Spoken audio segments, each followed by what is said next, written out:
Good morning बच्चों। मैं Sonia, GGIC Khalilabad संत कबीर नगर उत्तर प्रदेश, आपकी गृह विज्ञान शिक्षिका।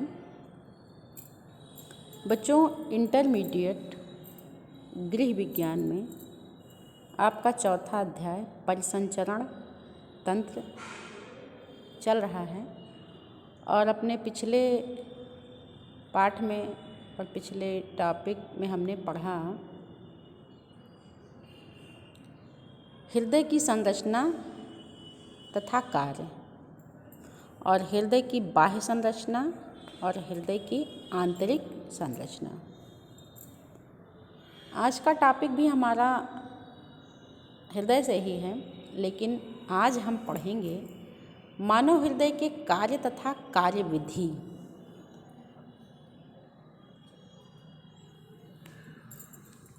बच्चों,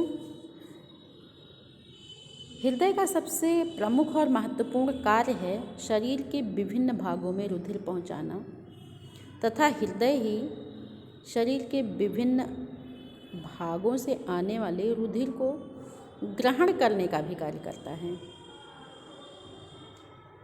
यानी हृदय शरीर के विभिन्न भागों में रुधिर पहुंचाता है तथा शरीर के विभिन्न भागों से आने वाले रुधिर को ग्रहण भी करता है।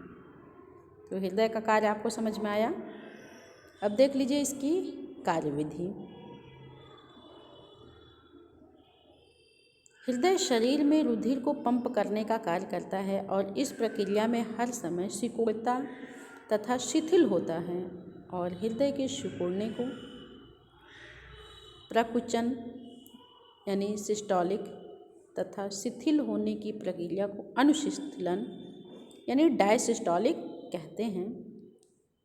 आलिंदों के शिथिल होने से रुधिर महाशिराओं से आकर आलिंदों में, जबकि निलयों के शिथिल होने से रुधिर निलयों में एकत्रित हो जाता है और जब हृदय के इन भागों में प्रकुचन होता है तो रक्त आलिंदों से निलय तथा निलयों से महाधमनियों में धकेल दिया जाता है।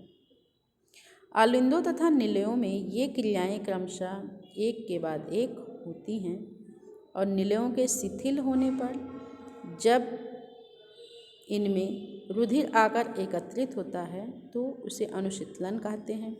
इस प्रकार निलयों के सिकुड़ने को प्रकुचलन कहते हैं और इस प्रकार रुधिर निलयों से महाधमनियों में धकेल दिया जाता है। मानव हृदय के प्रत्येक भाग का कार्य।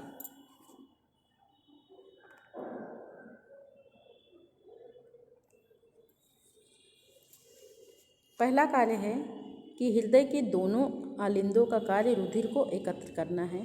इसमें नंबर 1 है दाहिना आलिंद समस्त शरीर से फेफड़ों को छोड़कर अग्र तथा पश्चिम महाशिराओं द्वारा एकत्रित रुधिर को प्राप्त करता है। दूसरा पॉइंट है बायां आलिंद फेफड़ों में फुसफुसीय शिराओं द्वारा लाए रुधिर को प्राप्त करता है।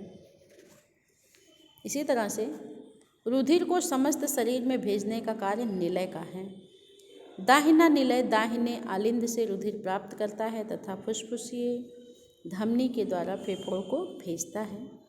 बायां निलय बाएं आलिंद से प्राप्त रुधिर को देहिक महाधमनी चाप के द्वारा समस्त शरीर को भेजता है। तीसरा महत्वपूर्ण कार्य है समस्त कपाट रुधिर के एक ही दिशा में बहने देते हैं। द्विवलन कपाट दाहिने आलिंद से रुधिर को दाहिने निलय में ही आने देता है, वापस लौटने नहीं देता है। और त्रिवलन कपाट रुधिर को बाएं आलिंद से बाएं निलय में ही जाने देता है, विपरीत दिशा में नहीं लौटने देता है।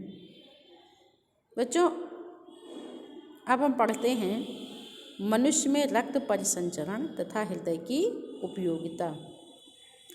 बच्चों, मनुष्य में दोहरा रक्त परिसंचरण होता है। हृदय के दाहिने भाग में आने वाले रुधिर को दाहिने निलय द्वारा फेफड़ों में भेजा जाता है।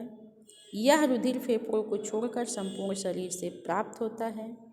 यह रुधिर फेफड़ों को छोड़कर संपूर्ण शरीर से प्राप्त होता है और दाहिने भाग से फुसफुस धमनियों द्वारा फेफड़ों को भेजा जाता है। यह रुधिर शरीर के ऊतकों तथा अंगों में अपना कार्य करके अशुद्ध होकर महाधमनियों द्वारा हृदय के दाहिने आलिंद में आ जाता है और जब फेफड़ों में इस रुधिर को काफ़ी मात्रा में ऑक्सीजन प्राप्त हो जाती है तो रक्त अधिक लाल और ऑक्सीजन युक्त हो जाता है और इस फेफड़ों के माध्यम से ऑक्सीजन युक्त रुधिर फुफ्फुस शिराओं द्वारा बाएं आलिंद में आता है, फिर बाएं निलय से होकर महाधमनी के द्वारा पूरे शरीर में भेज दिया जाता है।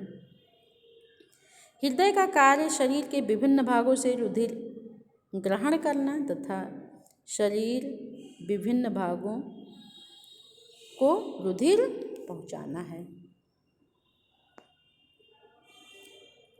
हृदय शरीर के रुधिर को पंप करने का कार्य करता है और इस कार्य को करने में हृदय हर समय सिकुड़ता और शिथिल होता रहता है।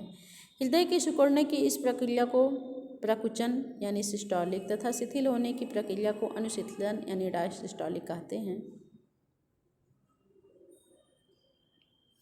और फिर आलिंदों के शिथिल होने से रुधिर महाशिराओं में आकर आलिंदों में, जबकि निलयों के अनुशिथिलन से निलयों में एकत्रित होता है और जब हृदय के इन भागों में संकुचन होता है तो आलिंदों से निलय तथा निलयों से महाधमनियों में रुधिर धकेल दिया जाता है।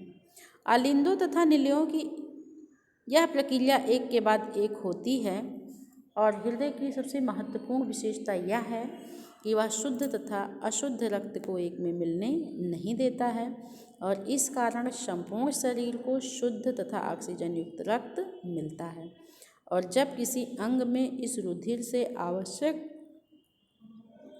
पोषक पदार्थ तथा ऑक्सीजन निकाल ली जाती है तथा व्यर्थ और कार्बन डाइऑक्साइड डाल दी जाती है तो वह रुधिर अशुद्ध हो जाता है और इस अशुद्ध रुधिर का शरीर के विभिन्न अंगों द्वारा शुद्धिकरण किया जाता है। वृक्कों के माध्यम से शरीर के हानिकारक पदार्थों का निष्कासन मूत्र के रूप में कर दिया जाता है और पोषक तत्वों की कमी को यकृत तथा आंतों में उपस्थित पदार्थों द्वारा पूरा किया जाता है। सभी अंगों से प्राप्त रुधिर को हृदय अपने दाहिने भाग में ग्रहण करता है तथा उसमें से कार्बन डाइऑक्साइड को निकालने व ऑक्सीजन प्राप्त कराने के लिए फेफड़ों में भेज दिया जाता है। फेफड़ों से रुधिर पूर्ण रूप से शुद्ध होकर हृदय में आ जाता है और फिर हृदय ही इसको महाधमनी तथा धमनियों के द्वारा शरीर के कोने कोने में भेजता है। हृदय के द्वारा ही शरीर में रुधिर का दोहरा परिसंचरण होता है।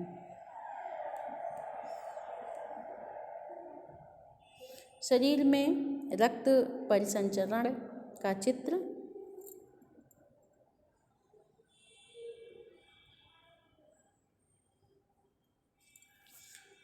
शिराओं में बहने वाला रुधिर अधिक दबाव में नहीं रहता है और इन नलिकाओं में रुधिर की गति एक ही दिशा में बनाए रखने के लिए स्थान स्थान पर कपाट होते हैं और इन्हीं के कारण रुधिर की दिशा नियंत्रित होती है।